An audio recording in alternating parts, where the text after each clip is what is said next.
A tale of trespass and justice. The first time I heard the noises, I thought it was just the house settling. You know how old homes creak and groan, especially late at night when the world is quiet. I'm James Carter, 52, living in a modest two-story colonial on Maple Lane in the quiet suburbs of Willow Creek, Ohio. I've been here for 6 years, enjoying the kind of peace you only get in a neighborhood where folks wave from their porches and kids ride bikes until dusk. But 3 weeks ago, that peace shattered, and I found myself in a nightmare I never could have imagined. It started on a Tuesday night around 11 p.m. I'm a light sleeper. It comes with the territory from my days as a security guard at the Cleveland Convention Center before I switched to freelance cybersecurity consulting. I was drifting off when I heard it. A faint scratching, followed by a thud, like someone dragging furniture across my attic floor. My house has a walk-up attic, accessible through a pull-down ladder in my bedroom closet, where I store Christmas lights and old tax files. I figured it was raccoons or squirrels, common enough in these parts. But raccoons don't curse under their breath when they bump into something. The sounds went on for an hour, shuffling, dragging, the occasional thump. I grabbed a flashlight and checked outside. No broken windows, no forced doors, nothing out of place. I chalked it up to pipes or the house settling. But the noises returned the next night and the night after. By the end of the week, I was bleary-eyed, jumping at every creak. I inspected the attic during the day, looking for signs of animals. No droppings, no torn insulation, no entry points. Yet every night, between 10:30 and midnight, it sounded like someone was hosting a furniture-moving party above my head. The breaking point came on a Friday. I was in bed, half asleep, when I heard a woman's voice mutter, "Darn it, where does this fit?" followed by more shuffling. My blood ran cold. This wasn't wildlife. Someone was in my house. My first instinct was to grab the baseball bat by my bed and storm up there, but 20 years in security taught me to think before acting. If someone were bold enough to break into my attic, they might be dangerous. Instead, I decided to gather evidence.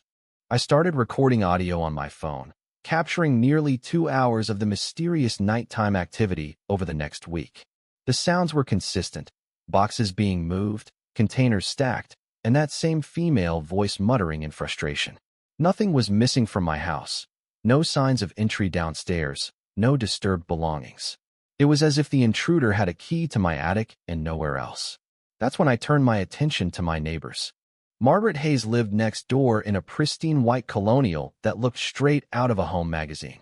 She was in her late 50s, with perfectly styled auburn hair and a wardrobe of designer athleisure that screamed money. We'd exchanged pleasantries over the fence, but she always had this air of superiority, like she was doing me a favor by saying hello. Margaret drove a gleaming silver Lexus SUV, power-washed her driveway weekly, and had landscaping that could have won awards. She was the type who'd complain about a leaf on your lawn before you even noticed it. I started noticing the attic noises coincided with when Margaret's house was dark, except for one upstairs window. More crucially, I realized our houses shared a narrow gap between the rooflines, maybe 3 feet, where someone agile could cross from one attic to another. The pieces were falling into place, but I needed proof. Setting up surveillance in your attic isn't as easy as it sounds. I couldn't install cameras up there without tipping off the intruder, and I didn't want to confront them unprepared. So, I borrowed a night vision camera from my friend Dave, who runs a security business. The plan was simple: position myself in my bedroom with a clear view of the attic access and wait. On Wednesday night, I settled in with the camera, a thermos of coffee, and the patience I'd honed over years of night shifts. At 10:45 p.m., the shuffling began.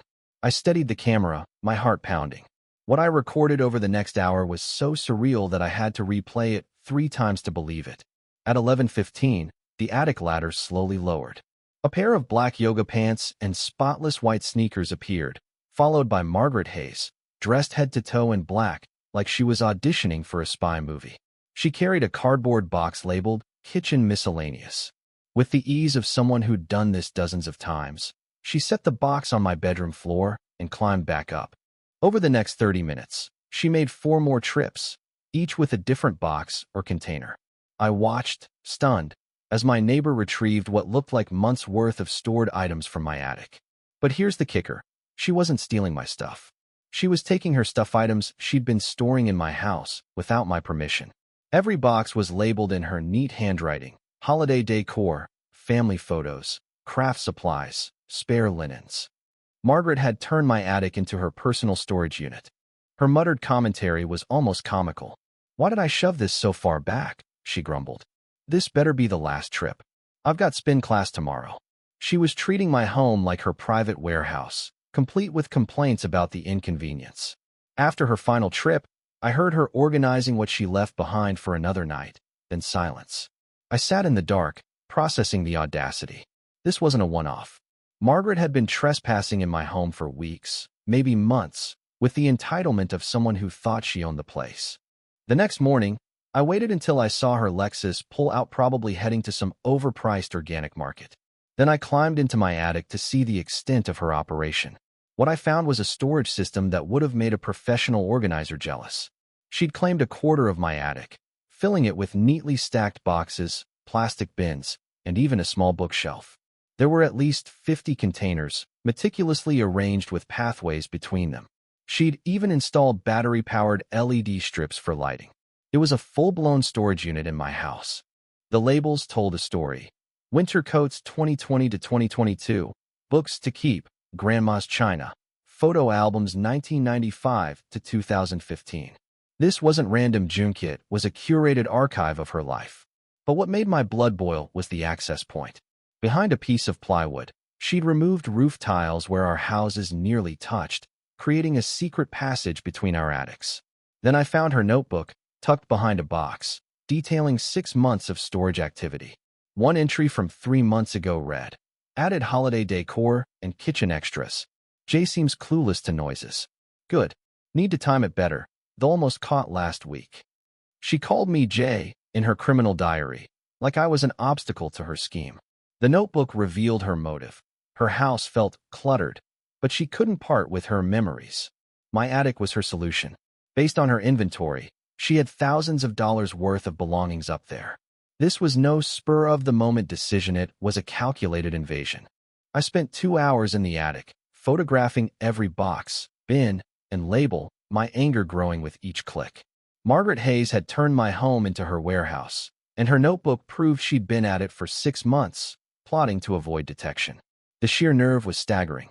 Who looks at their neighbor's house and thinks, "I'll just use their attic, and they'll never notice"? But now I had evidence: video, audio, photos, and her handwritten confession. It was time to decide what to do. My first instinct was to call the police. Margaret's actions were textbook breaking, trespassing, and probably a slew of other charges. But part of me wanted to see her face when she realized she'd been caught. I wanted to hear how she'd justify this insanity. So, I decided to confront her the next time she showed up, catch her red-handed, and end this bizarre saga. That Friday night, I positioned myself in my bedroom, lights off, camera ready. Right on schedule. The noises started at 10:45 p.m. shuffling, a soft thump, the faint creak of the ladder. My heart raced, but I stayed calm. When I heard her climbing down, I flipped on the lights and said, "Well, look who's here." The look on Margaret's face was worth every sleepless night. She was halfway down the ladder, dressed in her black athleisure, clutching a box labeled table linens. She froze, mouth gaping like a fish, the box nearly slipping from her hands. "James," she gasped, "it's not what you think." "Oh, it's exactly what I think," I said, holding up my phone, already recording. "You've been using my attic as your storage unit for months. I've got video of you sneaking in, photos of your stuff, and your little notebook where you call me Jay and plan how to avoid getting caught." Her face cycled through shock, panic, and then, unbelievably, indignation. "You're recording me?" she snapped, climbing down and setting the box on my floor like she owned the place. "That's illegal. You can't record someone without their consent." I laughed, incredulous. "Margaret, you're in my bedroom, in my house, with boxes you've been illegally storing in my attic, and you're worried about recording laws." "I'm not stealing anything," she protested. "These are my things, and you said I could use your attic." That stopped me cold. I said, "What now?" "Don't play dumb," she said, her voice gaining confidence. "Last spring, we talked over the fence about storage. You said your attic was empty, and I could use it if I needed space." I stared at her, dumbfounded. "Margaret, we've never talked about storage. We've barely said more than good morning in 6 years." That's not true, she insisted, doubling down. You said neighbors should help each other, and your attic was going to waste. Even if that happened, which it didn't, that doesn't give you permission to break into my house at midnight and build a secret passage between our attics. She waved a hand dismissively. It's not a secret passage. It's just a small opening. I was respectful about noise and timing. The audacity was breathtaking. She was caught, standing in my bedroom with her contraband, acting like I was the unreasonable one. Margaret, you have 24 hours to remove every item from my attic and fix the damage you caused. This instant tonight. That's when her mask slipped. You know your problem, James, she said, spitting my name like it was poison. You people always think everyone's out to get you. I was doing you a favor using that space. Your house is worth half mine anyway. You should be grateful someone like me even acknowledges you. Someone like you? I repeated, keeping my voice steady. Don't twist this, she snapped. I'm not racist. I have black friends. I donate to charities. But let's be real, this neighborhood was better before people like you moved in. Property values, community standards, it's all gone downhill. My jaw clenched, but I stayed calm. So, you've been trespassing in my home, storing your junk in my attic, and now you're saying I should be grateful because you think I'm beneath you? I never said that, she backpedaled, but her tone screamed otherwise. I'm just saying some people understand property maintenance better. Look at your yard. When's the last time you power washed your driveway? And that old car you park out front? My 12-year-old Toyota Camry, kept in pristine condition, was a neighborhood blight in her eyes. Margaret, you have 24 hours to clear out my attic and repair the entrance. If not, I'm calling the police for breaking, trespassing, and theft. Theft? She laughed. These are my belongings. Theft of my privacy, my security, my peace of mind. I clarified. If you set foot in my house again without permission, you're done. That's when she pulled out her phone and said the words that turned everything upside down. We'll see about that. I'm calling 911 to report a break-in and harassment. I stared, incredulous. You're calling the police on me while standing in my bedroom with your stolen goods? I'm retrieving my belongings from a storage space you gave me permission to use, she said, already dialing. Now you're threatening me and trying to extort money. Watching Margaret call 911 from my bedroom, surrounded by evidence of her crimes, felt like a scene from a bad movie. But as she spun a tale of victimization to the dispatcher, I realized this was about to get serious. Yes, I need police now, she said, her voice trembling dramatically. My neighbor is threatening me and trying to steal my belongings. He's recording me without consent. Yes, I'll stay on the line. She smirked at me. They'll be here in 5 minutes. We'll see who they believe. I kept recording and said calmly, Margaret, you know when the police get here, I'm showing them the video of you climbing down from my attic, right? And the photos of your stuff up there. Those aren't stolen, she hissed, but doubt flickered in her eyes. And you can't prove I didn't have permission. I can. I've got months of videos showing you sneaking in at midnight, dressed like a burglar. No one stores stuff legitimately at that hour. Then she made her next move, and it was chilling. She started messing up her perfect hair, pinched her cheeks until they reddened, and squeezed out tears. What are you doing? I asked, though I knew. Getting ready to tell the police how you've been harassing me for weeks, she said, practicing a shaky voice. How you've made inappropriate advances and tried to blackmail me with fake recordings. The calculated malice was stunning. She was staging a performance in my bedroom, surrounded by her illegal belongings. Margaret, there are a dozen security cameras on this street. The police can track your movements and verify everything I'm saying. Cameras, you probably control, she shot back. Everyone knows you're in computers. You could have faked anything. I was starting to see why she'd been so bold. In her mind, she'd built a narrative where I was the villain and she was the victim. Facts didn't matter, she was committed to her story. The police arrived 5 minutes later, 2 officers, one white, one Latino, both looking like they'd rather be anywhere else. Ma'am, you called about harassment? The older officer, badge reading Lopez, asked Margaret. Thank God you're here, she said, switching to a damsel in distress act. This man's been threatening me and trying to steal my belongings. He lured me here and started recording me without consent. Officer Lopez turned to me. Sir, is this accurate? Not even close, I said, holding up my phone. This woman's been trespassing in my home for months, storing her belongings in my attic without permission. I have video of her breaking in, and she's standing here with items she stored up there. The second officer, Daniels, glanced around, noting the boxes and open attic access. Ma'am, are these your boxes? Yes, but he gave me permission, Margaret insisted. We had an agreement, and now he's extorting me. Do you have documentation of this agreement? Lopez asked. It was verbal, between neighbors, she said smoothly. But he's been harassing me for weeks, making inappropriate comments, and tonight he threatened me unless I paid him. I couldn't believe her gall. Officers, I have video evidence of her trespassing. Want to see it? Actually, Daniels interjected. We need to establish consent before viewing recordings. Ma'am, did you consent to being recorded? Not, Margaret said. He's been stalking me and recording me. I want to press charges for harassment and illegal surveillance. Things were spiraling. The officers were taking her allegations seriously, and my video, the smoking gun, was being treated as potential evidence against me.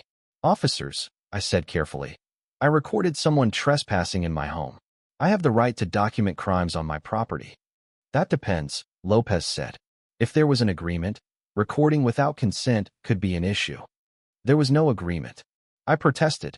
She made that up. He's lying, Margaret said, tears flowing.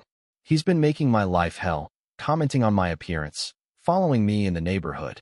Tonight, he cornered me and made threats.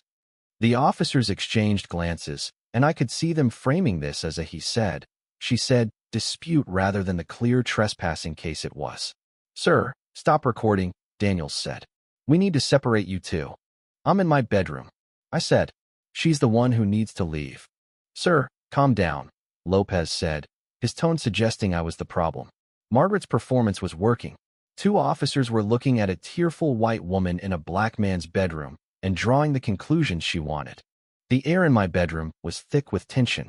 Margaret Hayes stood there, tears streaming down her face, spinning a tale of victimhood that had the two officers, Lopez and Daniels, leaning her way. I was in my own home, surrounded by evidence of her crimes, yet I was being treated like the suspect. My video evidence, the hours of audio, the photos of her meticulously organized storage system, all of it was at risk of being dismissed because of her claims about illegal recording. I could feel the situation slipping out of my control and the weight of Margaret's calculated performance pressed down on me. But I wasn't about to let her win. Officers, I said, forcing my voice to stay calm.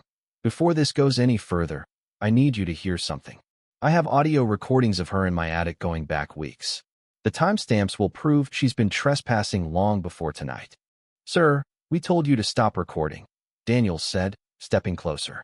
I'm not recording now, I clarified. I'm offering evidence of an ongoing crime. A crime she claimed she had permission to commit. That's when Margaret played her trump card. Officers, she said, her voice small and trembling. There's something else. This man has been making racially charged comments about my neighborhood and my property values. He said people like me don't belong here and that he'd make sure I regretted moving next to him. The room went ice cold. Both officers' eyes locked onto me, and I could see the shift in their demeanor. I was no longer just a neighbor in a dispute. I was a potential hate crime suspect. Ma'am, did he make specific threats based on your race? Lopez asked. He said people like me white people were ruining the neighborhood, she sobbed. He said he had ways of making us leave. I was so scared, but I didn't want to cause trouble. I stood there, stunned, as she flipped the script. Every racist remark she'd hurled at me, she was now pinning on me. It was a masterclass in gaslighting. Officers, I said slowly, I think you need to hear the recordings of our conversation tonight. She's describing exactly what she said to me, but claiming I said it.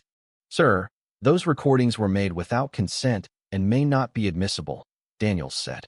Right now, we have a woman alleging harassment and racial threats. I was in real trouble.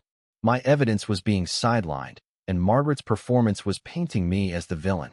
But then I remembered something that could change everything. Officers, before you decide anything, I need to tell you about the security camera system at my house. It records continuously and has captured everything tonight, including this conversation. Margaret's face went pale. What security camera system? The one I installed last month after I started hearing noises in my attic, I said, improvising. I didn't have a security system, but I was banking on her guilty conscience to crack her facade. It has audio and video of everything your racist comments. Your admission to using my attic without permission, all of it. That's illegal, she stammered. You can't record people without telling them. Ma'am, Lopez said. If it's his property and a security system, he has every right to record. Those recordings would be admissible. I watched Margaret's confidence crumble. But I didn't know I was being recorded. You didn't know because you were trespassing, I said. People with permission usually know about security systems. Daniels turned to Margaret with renewed interest. Ma'am, you said you had permission. Wouldn't he have mentioned security cameras if you were legitimately storing items? It was informal, she said, her voice shaking. We're neighbors. Officers, I pressed. I can pull up the footage right now. It'll show how this confrontation started and who said what. Yes, Lopez said. We'd like to see that footage. Margaret looked desperate. Wait, maybe we can work this out without the police. This is just a misunderstanding. A minute ago, you wanted me arrested for harassment and racial threats, I pointed out. Now it's a misunderstanding? I was upset, she said. I may have exaggerated. Daniels raised an eyebrow. Ma'am, are you saying you made false statements to police? Margaret doubled down, a fatal mistake. I'm saying this man has been harassing me for months, and I want him arrested, she shouted. I don't care about fake cameras. He's dangerous and doesn't belong in this neighborhood. Doesn't belong in this neighborhood? Lopez repeated. You know what I mean, Margaret said, and the room froze. Her mask had slipped again. Ma'am, I don't, Daniels said coldly. Clarify that statement. Margaret squirmed. I mean, people who threaten neighbors and record them illegally don't belong anywhere. But you said he doesn't belong here specifically, Lopez pressed. What did you mean? I was upset, she mumbled. I didn't mean anything. Officers, I interjected. She spent the last 20 minutes telling me people like me have ruined this neighborhood, and that property values have suffered since I moved in. She said I should be grateful someone like her talks to me. Is that true, ma'am? Daniels asked. He's twisting my words, Margaret protested, avoiding eye contact. Let's review that footage, Lopez said. It should clear things up. Wait, Margaret blurted. Okay, I may have said things I shouldn't, but that doesn't change that he's been recording me and threatening me. What did he threaten you with? Daniels asked. He said he'd call the police if I didn't remove my things, she said. Both officers stared. He threatened to call the police, Lopez said slowly. Yes, and press charges, she added. Ma'am, Daniels said. Threatening to report someone trespassing isn't a threat. It's what you're supposed to do. Margaret's narrative was unraveling. She'd painted herself into a corner where her evidence of my threats was just me promising to report her crimes. But the racial comments, she started, which we'll verify with the footage, Lopez interrupted, along with everything else said tonight. We need documentation of this storage agreement, Daniels added. Text messages, emails, written contracts? It was verbal, Margaret whispered. No witnesses, no follow-ups. Nothing written for storing thousands of dollars worth of belongings. Lopez asked, a neighborly favor that required breaking in at midnight and building a secret passage? Margaret's silence was deafening. The officer's demeanor shifted. They were no longer treating this as a dispute, but as a clear case of criminal trespass.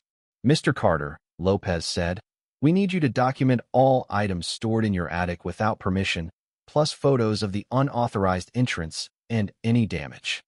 Officers, I asked, what happens now? She's been burglarizing my home for months. That depends on whether you want to press charges, Daniels said, eyeing Margaret. Before I could respond, Margaret tried one last time. Press charges for what? I had permission. Ma'am, Lopez said, exasperated. You've provided no evidence of permission. We have documentation of your trespassing and recordings of you making racist comments. Cooperate, and hope Mr. Carter is feeling generous. But I wasn't. Not after months of lost sleep, being treated like a criminal in my own home, and enduring her racist tirade about my place in her neighborhood.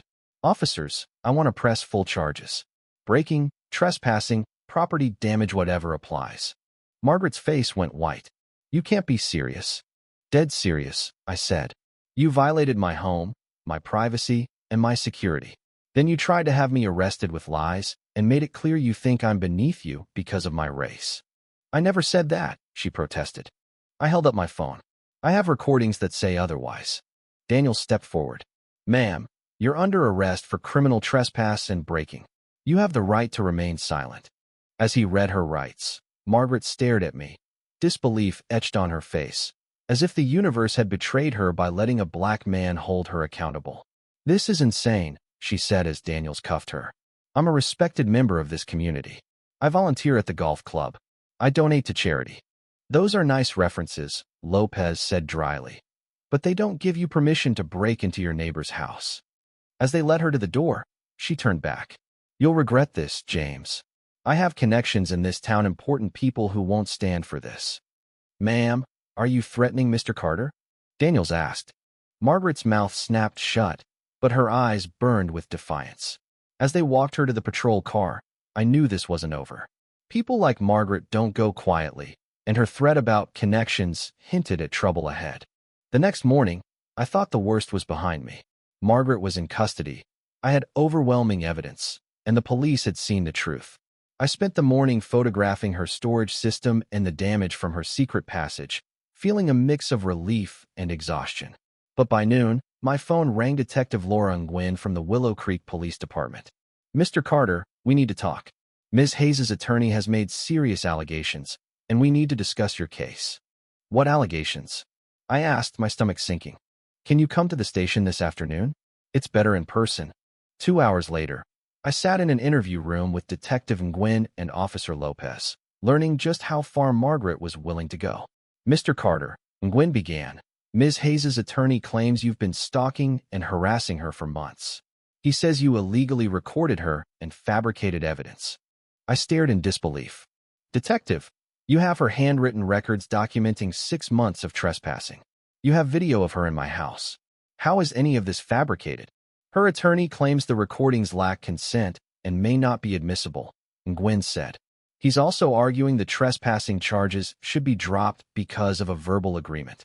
An agreement she can't prove and I deny, I said. Unfortunately, Nguyen said. It becomes he said, she said, without other evidence. Lopez spoke up. Detective, we have the unauthorized entrance, the storage system, and the timing of her activities. None of that supports her story.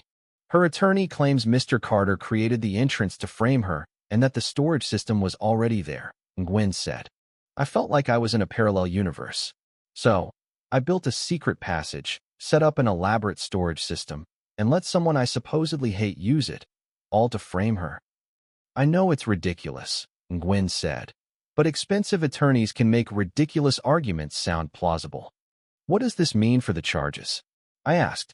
The DA is reviewing, Nguyen said. With the consent issues, they might offer a plea deal or drop the charges. I was floored. This woman violated my home, made racist comments, filed false reports, and now the system is taking her seriously? Nguyen was about to respond when another officer knocked and whispered to her. Her expression shifted. Mr. Carter, we just got information that changes everything. The interview room at the Willow Creek Police Department felt smaller as Detective Nguyen's words hung in the air.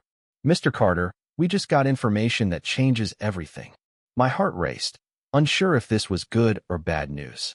Margaret Hayes' attorney had spun a wild tale, accusing me of stalking, harassment, and fabricating evidence, and the DA was considering a plea deal or worse, dropping the charges. I braced myself, hoping this new information would tip the scales back toward justice. What kind of information? I asked, glancing between Detective Nguyen and Officer Lopez. Nguyen leaned forward. We got a call from the Riverside County Sheriff's Office in California. 3 years ago, Ms. Hayes was involved in a similar incident using a neighbor's storage space without permission. Charges were dropped when she moved away. The room went quiet as the implications sank in. Margaret wasn't just a one-time offender, she had a history. There's more, Nguyen continued. Your neighbor across the street, Mrs. Eleanor Thompson, contacted us. She's been watching this unfold and came forward with information. What did Mrs. Thompson say? I asked, a flicker of hope rising. She's been documenting Ms. Hayes' late-night activities for weeks because they disturbed her sleep, Nguyen said. She has video footage of Ms. Hayes crossing between your properties at odd hours. Relief washed over me.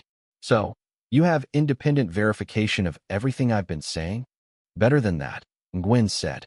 Mrs. Thompson's footage shows Ms. Hayes removing roof tiles, and creating the entrance between your houses. It directly contradicts her attorney's claim that you built it to frame her. Lopez nodded. Detective, we also ran a background check on Ms. Hayes this morning. She has 2 prior arrests for trespassing in other states and a civil judgment against her for property damage in a neighbor dispute in Arizona. I leaned back, processing it all. She's a serial property invader. I wasn't her first victim. It appears not, Gwen agreed. With this evidence, the DA is moving forward with all charges. Her attorney can spin whatever he wants, but the case is solid. I left the station feeling like justice was finally within reach, but I should have known Margaret wouldn't go down without a fight. That evening, I came home to find 3 news vans on Maple Lane, reporters swarming my neighbors. Margaret's connections included someone at Channel 8 News, and she'd gotten her story out first. The headline was infuriating. Local man accused of racially motivated harassment files charges against neighbor. The broadcast painted Margaret as a victim who'd offered to help a neighbor with storage, only to be violently confronted and illegally recorded. It omitted her trespassing, the evidence, and her criminal history, instead featuring a tearful interview outside the courthouse. I was just trying to be a good neighbor, she sobbed. I offered to help with storage, and this man turned it into something ugly and racial. I fear for my safety. The reporter, a young woman who hadn't done her homework, nodded sympathetically, asking soft questions about Margaret's ordeal. My phone blew up with calls from friends, family, and co-workers, all asking if the news was true. Social media was worse. Posts and comments exploded with racial bias and assumptions. Strangers called me a race-baiting troublemaker, or worse, based on half-truths. I felt the weight of public opinion turning against me, orchestrated by Margaret's manipulation. But the worst came the next morning. I woke to a shattered living room window, a brick lying on the carpet with a note. Go back where you came from before it gets worse. My blood ran cold. Margaret's media stunt had escalated this from a property crime to a potential hate crime, and I was now a target. I called the police, and Detective Nguyen arrived within the hour. Mr. Carter, we're treating this as a possible hate crime connected to your case, she said, examining the brick and note. We're also looking at Ms. Hayes' media statements. Several contradict her police statements, which could be false reporting or obstruction of justice. The real breakthrough, though, came from Margaret's digital footprint. Nguyen had obtained warrants to search her social media and phone records, and what they found obliterated her victim narrative. Mr. Carter, you need to see this, Nguyen said during a follow-up meeting, pulling up Margaret's Facebook account. Posts from months ago told a different story. March 3rd, found the perfect solution to my storage problem. Neighbors, never home, and his attic's empty. Sometimes you have to think outside the box. March 18th, mastering my midnight organization sessions. Some call it trespassing. I call it efficient use of space. LOL. April 2nd, close call last night. The neighbor was upstairs. Need to be stealthier. Good thing some people are oblivious. She was bragging about it. I said, scrolling through her posts. It gets better, Nguyen said, showing newer posts after her arrest. They shifted to claims of harassment and racial targeting, but her friends' comments were damning. One wrote, "Didn't you say you were using his attic without asking? You thought it was hilarious, he didn't know." Another, "Wait, you bragged about your secret storage last month. Now you say he gave permission." Her Instagram was even worse, photos of my attic storage system with captions like my secret organization project, and when you get creative with storage. Goals. One showed Margaret posing with her bins, captioned, "Sometimes the best solutions need a little creativity," and a neighbor who works late. She documented her crimes. I said, stunned. Criminal narcissism, Nguyen said. But there's more. She opened a group chat from Margaret's phone, dated 2 days after her arrest, with her golf club friends. "Margaret, this is going as planned. The news story's perfect, and everyone's on my side. Friend, I can't believe you're pulling this off. Margaret, the best part is that people believe a white woman over a black man. Society does the work for me.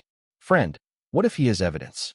Margaret, evidence doesn't matter if public opinion's on my side. I just need to play victim until the charges go away." The room fell silent. She admits to manipulating the media and weaponizing racism, Nguyen said. This is conspiracy, obstruction, and potential civil rights violations. What happens now? I asked. Now Ms. Hayes's world collapses, Nguyen said. The next 48 hours were a whirlwind. Channel 8 issued a retraction and apology after Nguyen shared Margaret's posts and texts. The reporter looked mortified reading the correction on air. The DA added charges: conspiracy, obstruction, false reporting, and lying to the media. The federal prosecutor's office began reviewing for civil rights violations. The golf club expelled Margaret after her racist texts leaked, unwilling to be tied to her toxicity. But the real karma came from Margaret's past catching up. The publicity reached other states, and law enforcement connected the dots. Her California case was just the start. Similar schemes in Arizona, Nevada, and Texas showed a decade-long pattern of targeting single homeowners, playing victim when caught, and skipping town.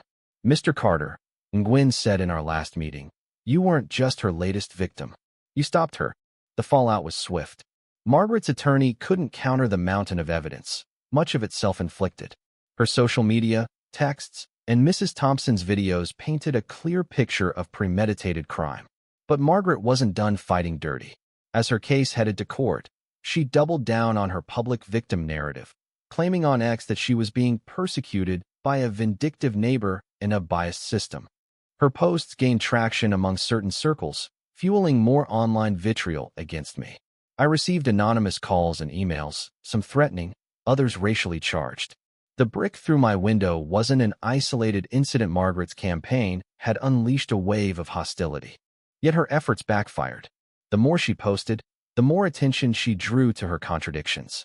A local blogger dug into her history, uncovering court records from her prior cases and amplifying Mrs. Thompson's footage. The narrative shifted. Margaret wasn't a victim, but a serial offender who'd finally met her match. Public opinion began to turn, and the DA's office, under pressure, committed to a full prosecution. As the court date approached, I felt a mix of anticipation and dread. Margaret's attorney was expensive, and I knew he'd try every trick to sway a jury. But the evidence was overwhelming: her notebook, my recordings, Mrs. Thompson's videos, her social media, and her own friends' comments. I just had to trust the system, flawed as it was, to see the truth. The courtroom in Willow Creek was packed, the air heavy with anticipation. I sat in the gallery, my hands clasped tightly, as Margaret Hayes stood at the defendant's table.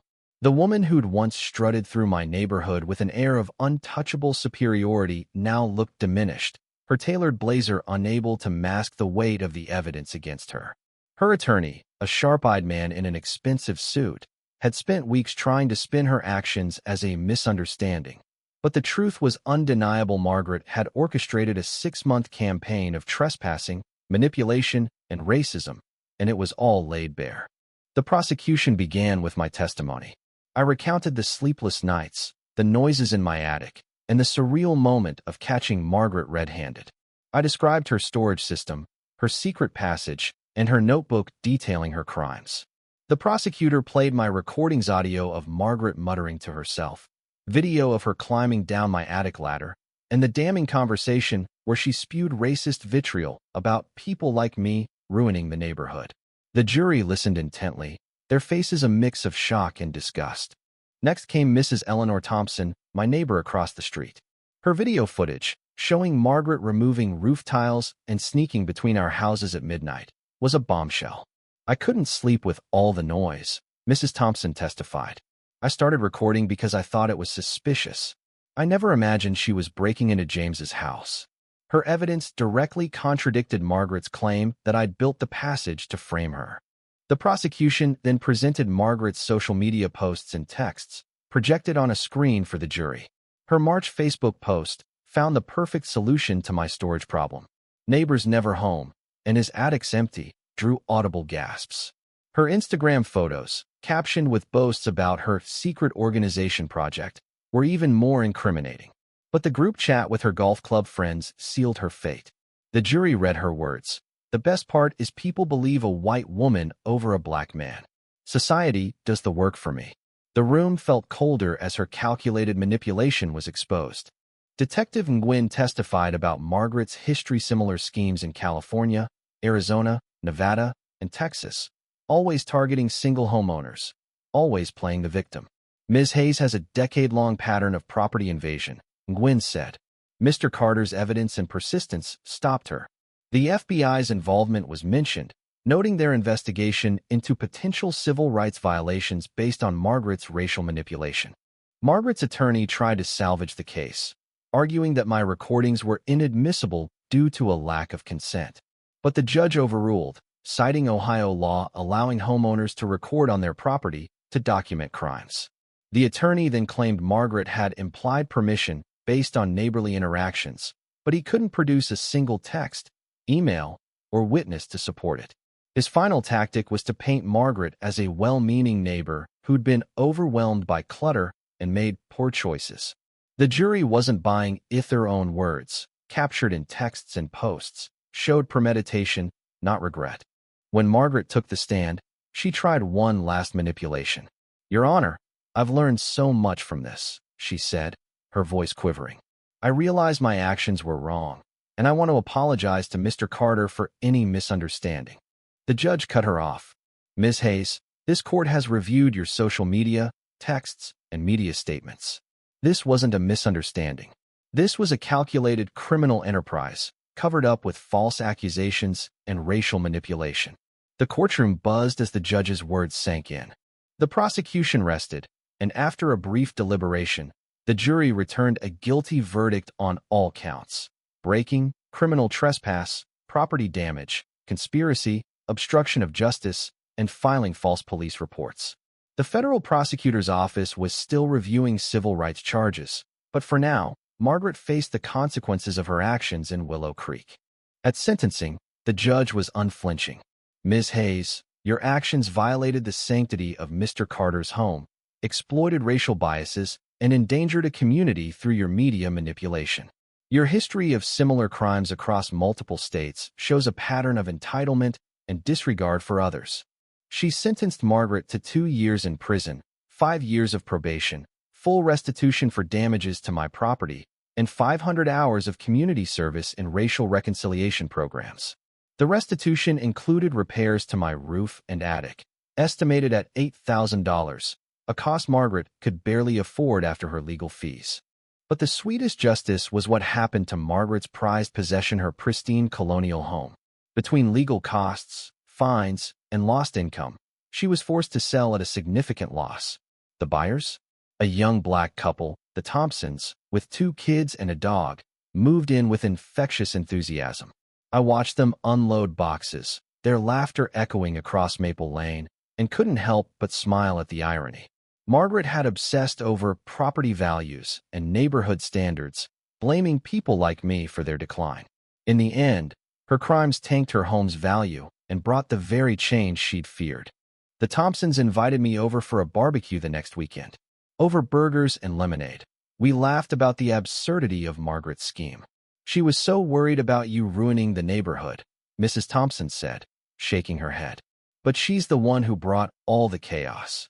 "Sometimes karma doesn't just knock," I said, watching their kids play in the yard Margaret had once manicured to perfection.